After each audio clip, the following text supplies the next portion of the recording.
Hi, my name is Brooke, and this is Brooke Makes Things.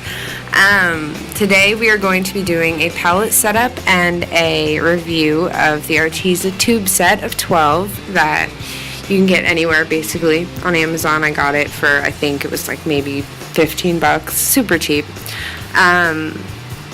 But you can see as I'm putting them into the pans, I'm adding a little bit of honey so that they don't crack, because a common thing that I've heard with these paints is that they do crack heavily in the pans, and that's something that I don't really like that much. It's rough on your brushes, and I like my brushes a lot.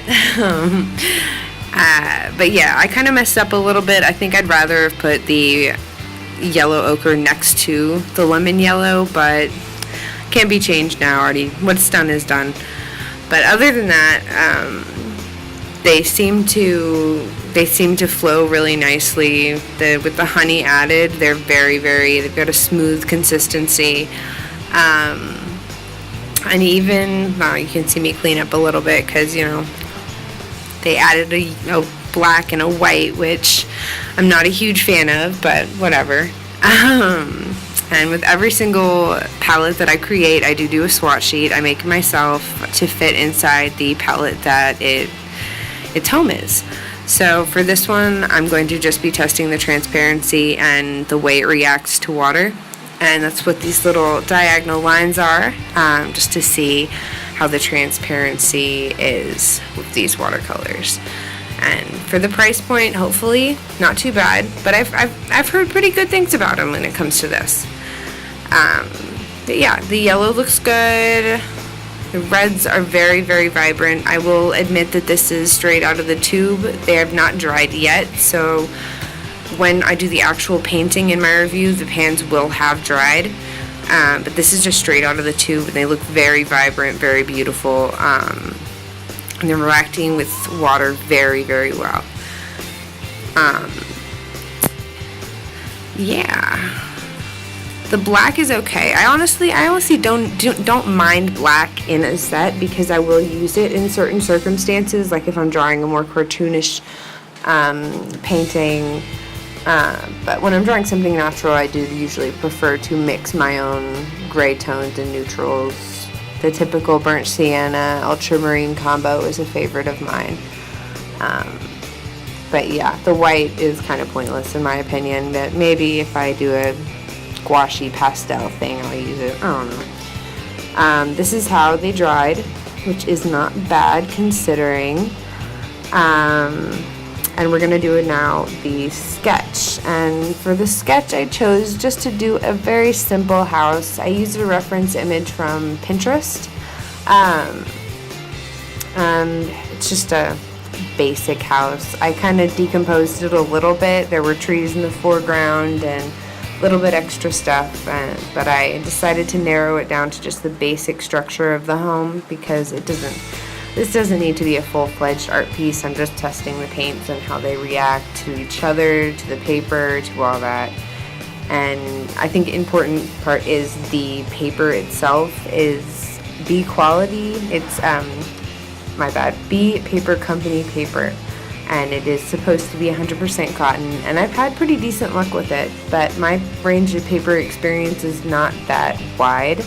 I've used Canson XL watercolor paper and Canson mixed media paper along with this, and that's basically it.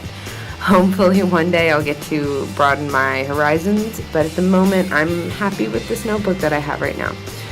And I'm lining my work first with the pencil pocket brush, because that's my little mission, is to get perfect at it, because those fine little bristles, it's so difficult getting like a nice perfect thin lines and just the right amount of skipping going on to create an interesting kind of picture dynamic. And I've been working really hard at that over the past couple months, just to get really good at that. So this is just a continuation of me practicing my pocket brush skills. But I am really excited to fill this in and see how these paints perform. I did a little bit of testing beforehand on a separate sheet of paper. It was just mixed media paper, so it could react completely differently on this. but they seem to be very vibrant and very, very fun to use, if I'm being honest. But we'll see once we get into the actual demo, which is beginning right about now. Here we have me going over the outline with a light wash of color. I chose red tones for the walls and the faces of the building, and some like purpley bluish tones for the roof and like the sidings, I guess you would call it. I'm not sure. I don't know much about architecture. I just know that I'm painting a house. It layered very nicely on the paper. The colors did not get muddy, which was very surprising, even though I did a lot of layering and a lot of mixing. I think it came out very, very crisp and clear and exactly what I was kind of picturing in my head. I gave it a little bit of a front lawn, because, you know, houses gotta have lawns. You gotta have a little bit of depth in there. So that little door I did. I don't know. I don't like drawing houses very much. They can be very complicated, but for some reason, I just picked a house for this little demonstration. You will see in the corner also the little dried spreadsheet that I did for the palette, and you'll see that the granulation is actually surprisingly prominent in the colors. Like, I was not expecting decent granulation from these colors because of the price point, but what do you know? It granulates, and I love granulation, so I was very, very pleased with that. And yeah, you're just gonna watch me paint a little bit now.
Okay, I'm back now.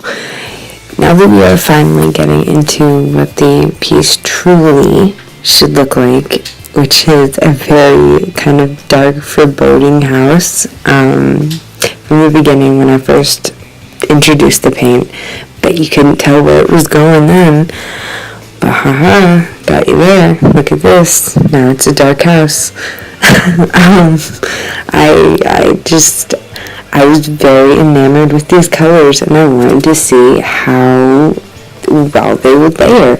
And they just kept accepting my paint, and the paper just kept allowing me to add more, and the colors just didn't get muddy, and it was so fun, and I loved every step of it. I added a little bit of depth to the lawn, I gave it some grass, and I even added a little bit of glitter in there, just for shits and giggles, because you know what, every picture needs a little bit of glitter. And for the glitter, I've used the Gansai Tambay cool sun bright thing. I don't know. It's on Amazon. You can find it. That's my painting. Thanks for watching. This has been Brooke with Brooke Break Stuff. I hope you subscribe. Bye-bye.